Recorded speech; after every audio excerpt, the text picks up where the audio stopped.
c'est, je dis Fairbanks, moi c'était toujours le test d'appréhension, c'était pas nécessairement Fairbanks, mais le nom c'est Fairbanks là. Qu'est-ce que je fais?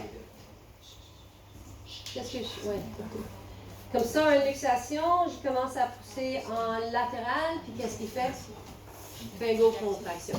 Okay? Ou le tanner, c'est le tanner. Oui, tanner, c'est juste latéral, inférieur, puis ils font la même chose. Appréhension. Right? Le grind test, comme il est normalement démontré, c'est soit en extension, soit comme à 20 degrés, où on commence à 30, on va dire. 30 degrés. Et puis, on comprime compression sur la rotule. Puis, on dit au patient de faire une extension. Allez-y, allez-y, allez-y. Monte, monte, monte, monte, monte. Puis, originalement, c'est un test isotonique. Comme ça fait mal à tout le monde. Pour ça, comme je dis, qu'est-ce que je change? Une autre serviette, peut-être. J'ai besoin de 45.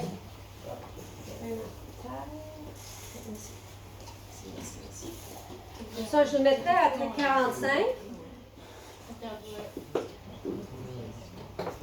Je mettrais à 45.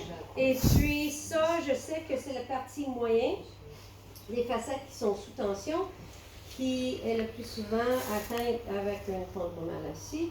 Puis je fais la compression.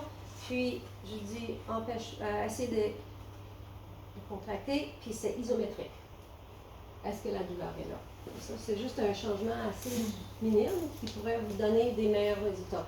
S'il y a un test, tout le monde a un positif avec un test, là, on jette le test. Hein? Ça, celui à 0, c'est tout le monde, ça fait mal à tout le monde. Quand je l'ai dit ça, tout le monde, je voyais les visages de tout le monde qui se like, yeah. Okay?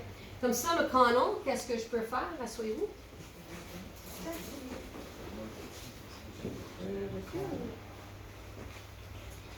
Encore, c'est un autre de McConnell qu'il soulève et il dit que j'ai ma douleur à ce point-là. Peut-être quand j'ai senti le mouvement, c'est peut-être là aussi que je voyais qu'il y avait un petit jitter, un petit mouvement qui ne glissait pas bien. Comme ça, si avec mes évaluations, j'avais trouvé comme il était un rétinaculum trop raide en latéral ou c'était un bascule, qu'est-ce que je peux faire? C'est juste de le replacer, ou si c'est en rotation, de le replacer, et puis il soulève encore.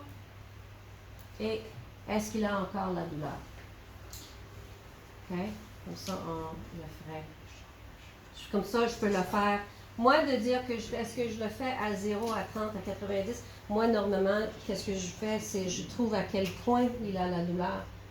On peut redescendre soit à 90 ou si vous avez trop de difficulté à le replacer, replace-le à 0. Vous êtes dans une position moins stable et il redescend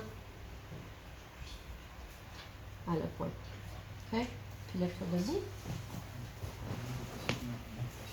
OK? Puis, même chose ici. OK? Comme ça, il va crier. Et remonter. Il dit qu'il a de douleur juste là. Okay. Et puis, je le replace.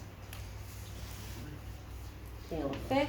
Ou, si je vois que c'est le pied qui tombe, je fixe le pied. Puis voir, est-ce que c'est plutôt un problème du pied ou est-ce que je trouve que c'est plutôt, on peut dire, peut-être un raideur du bandelette. Si j'enlève la tension, est-ce que ça améliore? Okay. On peut ajouter tous les concepts pour tous les points qui pourraient changer pour qu'ils puissent travailler sur ça. OK. Allez-y avec ça.